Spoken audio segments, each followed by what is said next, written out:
Hi బుజ్జీలు, నేనే మీ లక్ష్మీ అమ్మమ్మ. నాకు పల్లె కథలు చాలా ఇష్టం. పాటలతో, బొమ్మలతో సరదా కథలు చెబుతా. ఈరోజు చెప్పే కథ చాలా చక్కగా ఉంటుంది. మీకు నచ్చుతుందని నమ్ముతున్నాను. ఇలాంటివి మిస్ అవ్వకూడదంటే వెంటనే సబ్స్క్రైబ్ చెయ్యండి పాపాయిలు.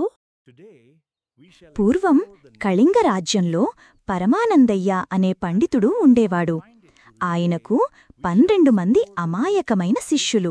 వయసు పెరిగినా వారికి బుద్ధి మాత్రం పెరగలేదు. ఒకరోజు పరమానందయ్యగారు భార్యతో గుడికి వెళ్లారు. అప్పుడే పొరుగురి నుండి పేరయ్య వచ్చాడు. వస్తూనే ఓయ్ పరమానందం, ఒరేయ్ పరమా అంటూ కేకలు వేశాడు.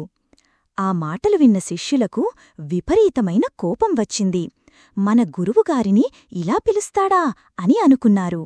వెంటనే ఆయన్ని స్తంభానికి కట్టేశారు. కొట్టటానికి కర్రలు తెచ్చేందుకు ఇద్దరు బయలుదేరారు. అదృష్టవశాత్తు అదే సమయానికి గురువుగారు ఇంటికి వచ్చారు. అయ్యో, వీడు నా స్నేహితుడురా అని కేకవేశారు.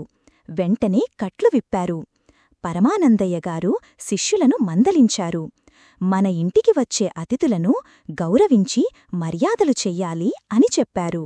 శిష్యులు సరేనని తలలు ఊపారు. కొద్ది రోజుల తర్వాత గురువుగారు భార్యతో పెళ్లికి వెళ్లారు. అదే రాత్రి 3 దొంగలు ఇంట్లోకి చొరబడ్డారు. అతిథిదేవుళ్ళు వచ్చారు, మర్యాద చేద్దాం అని శిష్యులనుకున్నారు. 2 బిందెలతో చల్లని నీళ్లు కుమ్మరించారు. మరో 2 పసుపు, కుంకుమ, గంధం పూసి. శిష్యులు సాంబ్రాణి వెలిగించి ధూపం వేశారు. ఇల్లంతా పొగలు కమ్మేశాయి.